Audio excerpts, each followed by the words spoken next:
नमस्कार। मेरे channel star born tarot में आप सभी का बहुत बहुत स्वागत है। इस चैनल के द्वारा मेरी यही कोशिश रहेगी, मैं आप सबके सामने कुछ ऐसे मैसेजेस दूं जिन्हें आपके लिए जानना बहुत ज़रूरी है, क्योंकि यहाँ पर किसी की भी भावनाओं को ठेस पहुँचाने का मेरा इरादा नहीं है। इसीलिए आप सभी से यही रिक्वेस्ट है कि इसे एक जनरल गाइडेंस की तरह लें और जैसा आपको ठीक लगे इसे सुने। इसमें से जो अच्छा लगे उसे अपने पास रखें और जो नहीं लगे उसे छोड़ दें।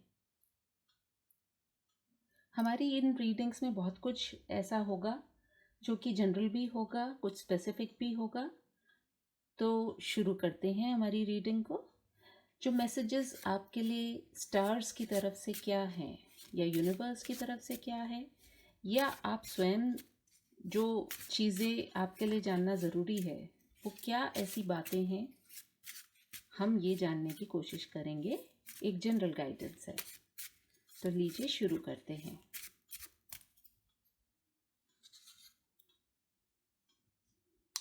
पहला कार्ड जो निकल के आया है वो है क्राउन चक्र। दूसरा कार्ड जो है वो है एक्सरसाइज। और तीसरा कार्ड जो निकल के आया है वो है कम्युनिकेट। चौथा कार्ड है happiness. Fifth card is love. And last but not the least हमारे पास है लिसन टू योर हार्ट।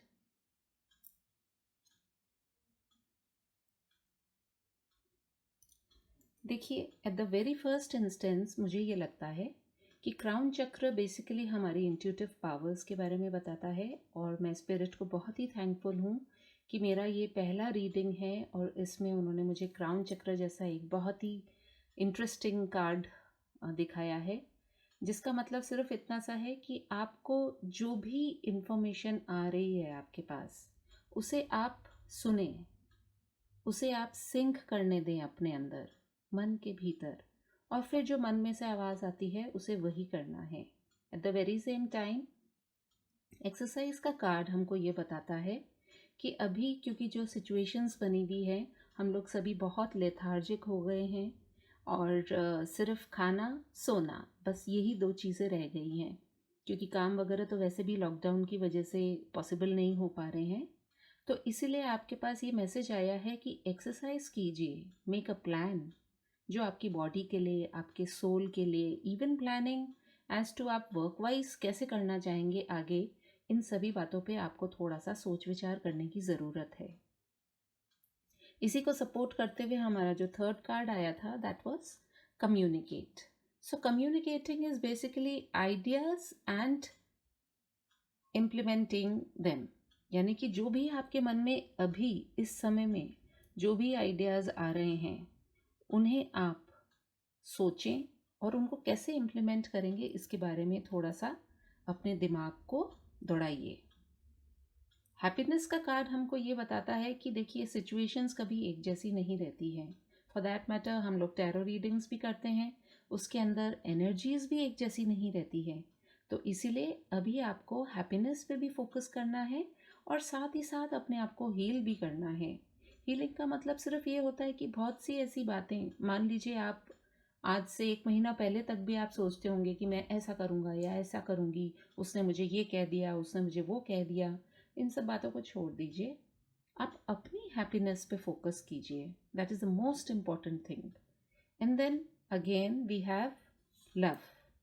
देखिए, प्यार एक ऐसा भाव है, एक ऐसा मनुष्य के अंदर भगवान ने ये चीज़ दी है कि जिससे हम बड़े से बड़ा टेंशन जो है वो रिलीज़ कर सकते हैं। आप अपने घर में हैं, आप अपने घर वालों से प्यार कीजिए, बड़ों से, छोटों से, आपका जो भी पार्टनर है उनसे प्यार से बात कीजिए।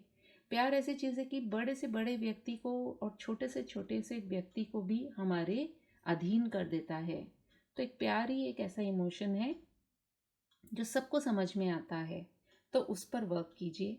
And then last but not the least we have listen to your heart. अपने दिल की बात सुनिए और होता अक्सर यही है कि हमें दिल में तो पता होता है कि क्या बात है और क्या बात नहीं है, लेकिन हम उसे इग्नोर करते हैं।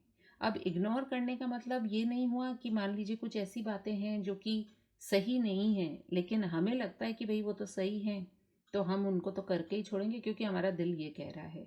ऐसे हमें बहुत ज़िद्दी भी नहीं होना है। जो सबकी भलाई के लिए चीज़ें हों, उनके ऊपर आपको फोकस करना है। आइए देखते हैं हमारे पास आज के हमारे टैरो से क्या निकल कर के आता है। क्या हमें टैरो से भी इन बातों के अंदर कुछ सपोर्ट मिलता है, ये हम देखना चाहेंगे अपनी रीडिंग के द्वारा।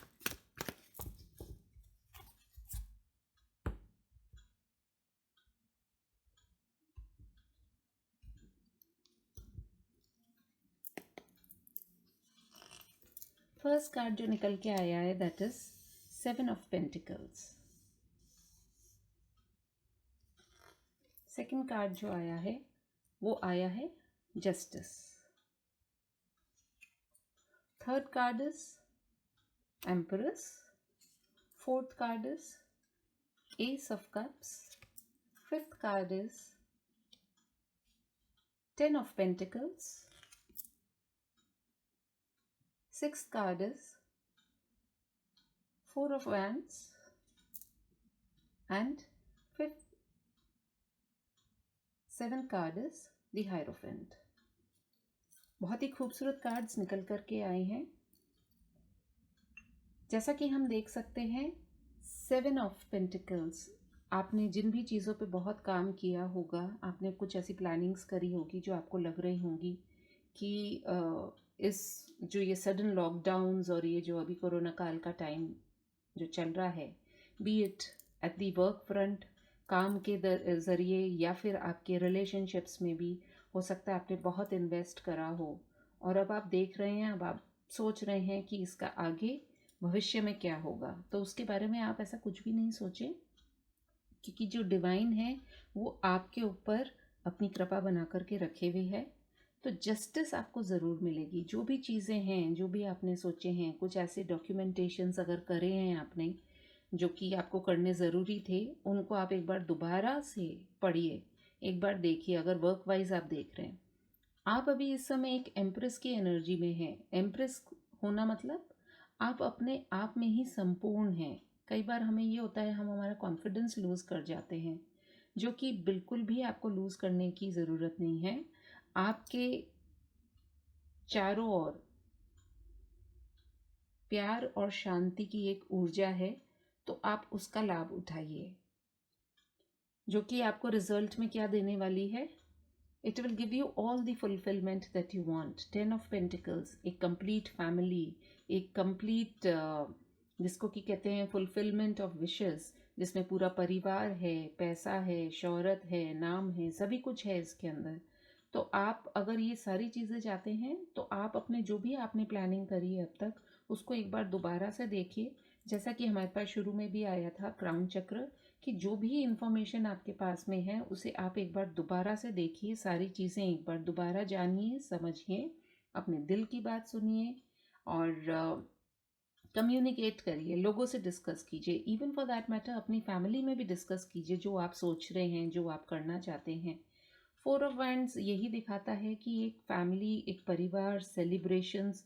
सो आगे हो सकता है आपकी लाइफ में भी बहुत सारे सेलिब्रेशंस आए, तो just you need to focus on that.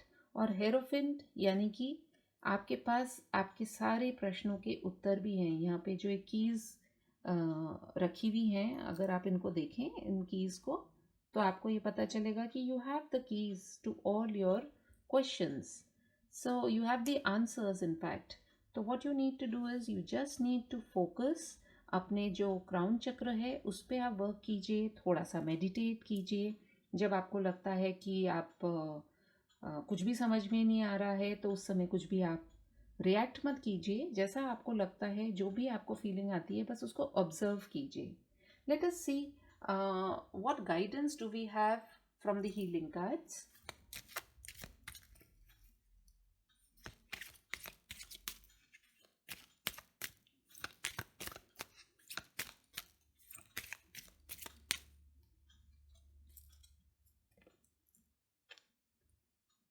distinguish the importance of your inner spiritual work from outer success. यानी कि इसका मतलब ये हुआ कि आपके भीतर की जो स्पिरिचुअल वर्क आपने जो किया है उसके बीच में और जो बाहर की जो आपको सक्सेस मिली है, इन दोनों में फ़र्क करना जानिए. और जैसा कि अभी हमने बात ही करी थी इनर क्राउन चक्र की, तो क्राउन चक्र is basically it talks about your intuition. तो आपका जो इनर सेल्फ है वो क्या सोच रहा है, वो किस तरीके से चीज़ों को देख रहा है, यही आपको जानने और समझने की ज़रूरत है. जब आप इनर वर्क अपना कर लेंगे, आप अपने इंट्यूशंस को फॉलो करेंगे, आप अपने दिल की बात सुनेंगे, आप लोगों से प्यार से रहेंगे, आप अपने अंदर ही एक हैप्पीनेस ढूंढेंगे, आप कम्युनिकेट करेंगे, तो आप ये पाएंगे कि टफ से टफ समय भी जो है वो आपका अभी बिना किसी टेंशन के निकल जाएगा. और टेंशन तो देखिए उतनी ही होती है जितनी हम लेते हैं. यदि हम टेंशन लेना ख़त्म कर दें तो टेंशन हो ही नहीं. सो मुझे लगता है कि आज के लिए मैं अपनी रीडिंग को यहीं पर एंड करना चाहूँगी. यदि आपको मेरी रीडिंग पसंद आई हो तो do like, share and subscribe. Thank you so much.